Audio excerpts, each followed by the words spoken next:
Please like, subscribe and click the bell icon. ఇవాళ recipe తెలగపిండి curry. First of all తెలగపిండి curry చేసుకోవడానికి కావాల్సిన ఇంగ్రీడియంట్స్: 1 glass of తెలగపిండి, 3 glasses of water, 1 onion and మిర్చి.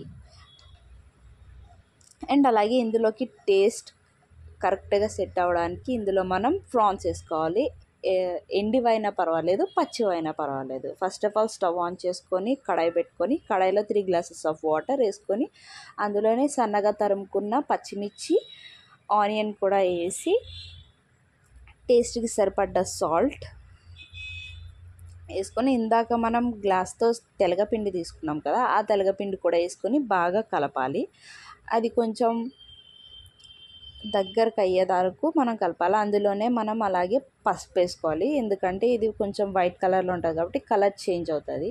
తెలగపిండి అంటే కొంతమందికి తెలియకపోవచ్చు. తెలగపిండి అంటే నువ్వుల్ని పొడి ఆడించాక ఆయిల్ చేస్తాం కదా, ఆయిల్ అయిపోయాక వచ్చిన పౌడర్ని తెలగపిండి అంటాము. బాగా కలుపుతూ ఉంటే వాటర్ మొత్తం దగ్గరకు అయిపోయి ఉండుండల్లాగా వచ్చేస్తుంది. దీన్ని కొంచెం ఇందులోనే మనం 2 tablespoon ఆయిల్ వేసుకుంటే కడాయికి అంటకుండా ఉంటుంది. తెలగపిండి అనేది బాగా కలపాలి. బాగా కలిపాక చూసారు కదా, వాటర్ మొత్తం దగ్గరకు అయిపోతుంది.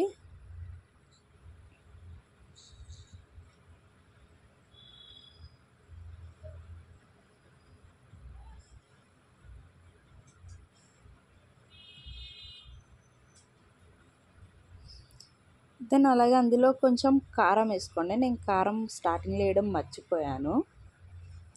ఇప్పుడు దీనికి అవసరం అని చెప్పి నేను ఎండ్రేలు ముందుగానే నానబెట్టుకున్నాను.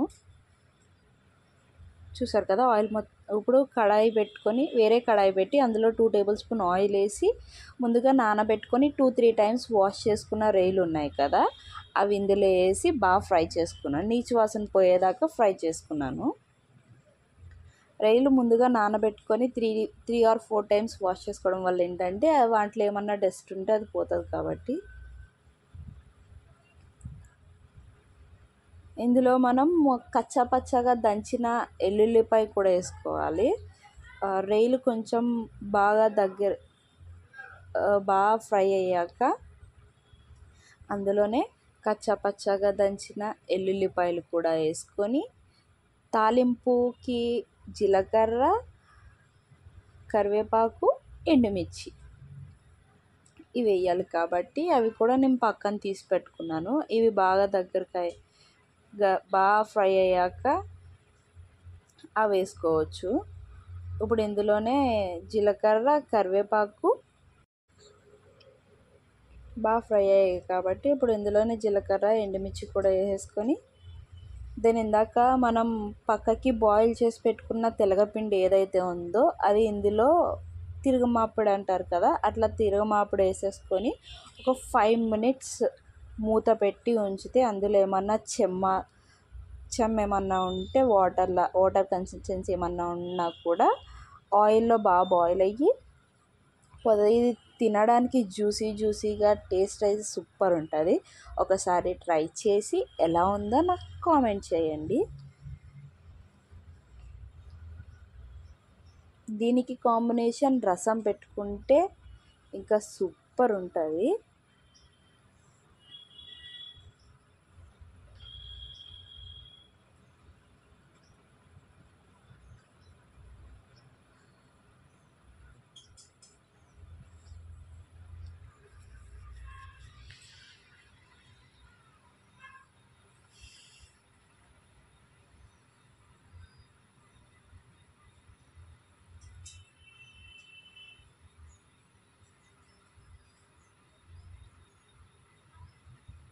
ఇది మనకి చూడడానికి ఉక్కర్ లాగా ఉంటుంది, కానీ ఉక్కర్ కాదు. తెలగపిండితో చేస్తాం కాబట్టి తెలగపిండి కర్రీ అంటాము. Thanks for watching.